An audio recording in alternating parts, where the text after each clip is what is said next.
ఓం సదాశివసమారంభాం వ్యాసశంకరమధ్యమాం అస్మదాచార్యపర్యంతాం వందే గురుపరంపరాం.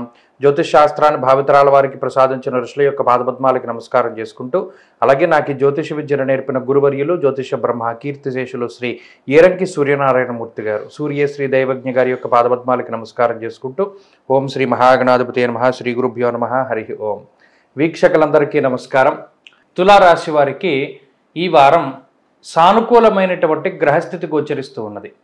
ప్రత్యేకించి గత వారాలతో పోల్చుకుంటే ఈ వారం చాలా మెరుగైనటువంటి శుభ ఫలితాలు రానున్నాయి. కారణం ఏంటి అంటే, అష్టమ స్థానంలో ఉన్నటువంటి గ్రహాలన్నీ కూడా భాగ్యస్థానంలోకి మారుతూ ఉండడం, చంద్రబలం ఈ వారం కొంత అధికంగా ఉండడం, షష్ఠ స్థానమందు రాహు అనుకూలిస్తూ ఉండడం లాంటి అంశాలన్నీ కూడా ఈ రాశి వారిపై ప్రభావాన్ని చూపెడతాయి. ప్రత్యేకించి ఈ గ్రహస్థితి అంటే మారినటువంటి గ్రహ సంపత్తి అనుకూలించేటువంటి గ్రహాల యొక్క సంఖ్యను పెంచినప్పటికీ ప్రతికూలించేటువంటి గ్రహాల యొక్క సంఖ్యను తగ్గిస్తూ ఉన్నది. అందువల్ల కొంత ఇబ్బందులు తగ్గడం, అనారోగ్య సమస్యలు తగ్గడం, ఆర్థిక ఇబ్బందులు తగ్గడం లాంటి అంశాలన్నీ కూడా ఈ వారం తులారాశి వారు చూస్తారు. ప్రత్యేకించి ఈ గ్రహ సంపత్తి అటు ఆరోగ్యంపై, ఆర్థిక పరిస్థితులపై, ఉద్యోగ వ్యాపారాలపైన మాత్రమే ఈ వారం ప్రభావాన్ని చూపెడుతూ ఉంటుంది. ముఖ్యంగా చూసుకున్నప్పుడు 9వ స్థానమందు రవి, శుక్ర, బుధ గ్రహాల యొక్క సంచారం. విచారే నవమే రవవు అన్నారు. అనగా ఎక్కువగా ఆలోచించేటువంటి పరిస్థితులు, గతంలో చేసినటువంటి తీసుకున్నటువంటి నిర్ణయాలు, చేసినటువంటి పనులు, భవిష్యత్తులో ముందుకు వెళ్ళబోతూ ఉన్నప్పుడు తీసుకోవలసినటువంటి నిర్ణయాలు, ఆచరించవలసినటువంటి విధి విధానాలు, వీటిపై ఎక్కువగా తులారాశి వారు దృష్టిని పెడుతూ ఉంటారు. ఈ వారంలో కొన్ని కొత్త నిర్ణయాలు తీసుకుంటారు, కొత్త ప్రణాళికలు అవలంబిస్తారు, కొత్త జీవన విధాన పద్ధతుల్ని ఎంచుకుని ముందుకు వెళ్ళడానికి అవకాశం ఉంటుంది.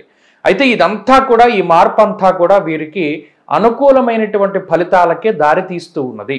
అలాగే ఈ వారంలో ఆర్థిక ఇబ్బందులు తగ్గడం, ఆర్థిక పరిస్థితులు చూసుకుంటే గత వారాలతో పోల్చుకుంటే కొంత ఖర్చు తగ్గడం, అలాగే ఆరోగ్య పరిస్థితులు మెరుగుపడడం, అలాగే ఉద్యోగ వ్యాపారాల్లో ఉండేటువంటి ఒడిదుడుకులు, చికాకులు తగ్గుముఖం పట్టి ఆయా రంగాల్లో మీ వృత్తి ప్రవృత్తుల్లో సానుకూలమైనటువంటి వాతావరణం అనేటువంటిది ఉండడం ఈ తులారాశి వారు చూస్తారు. వెరసి ఈ వారంలో మానసిక ప్రశాంతత, బంధుమిత్రులతోటి సత్కథా కాలక్షేపము, దూరపు ప్రాంత సంచారము, అలాగే మానసిక ప్రశాంతతను పొందడానికి మీకు నచ్చినటువంటి చర్యలు చేపట్టుతూ ఉండడం, ఇవన్నీ కూడా తులారాశి వారిలో ఉన్నాయి. కుటుంబ సభ్యుల యొక్క ఆరోగ్యం మెరుగుపడడం, కుటుంబ సభ్యులతోటి సమయాన్ని వెచ్చించగలుగుతూ ఉండడం లాంటి అంశాలన్నీ కూడా చూడొచ్చు. విద్యార్థులకి గ్రహగతులు బాగున్నాయి. స్త్రీలకి కూడా ఈ మంచి గ్రహస్థితి తులారాశి స్త్రీలకి కూడా ఇది అన్వయం అవుతుంది. తులారాశి వారి ఈ వారం మరింత అనుకూలమైనటువంటి ఫలితాలను సాధించడానికై దక్షిణామూర్తి యొక్క ఆరాధన చేస్తూ ఉండడం చెప్పదగినటువంటి సూచన. ఈ వారంలో కలిసి వచ్చేటువంటి రోజు ఆదివారంగా చెప్పవచ్చును. అదృష్ట సంఖ్య 5, అదృష్ట వర్ణము లేత నీలపు రంగు. తదుపరి వృశ్చిక రాశి.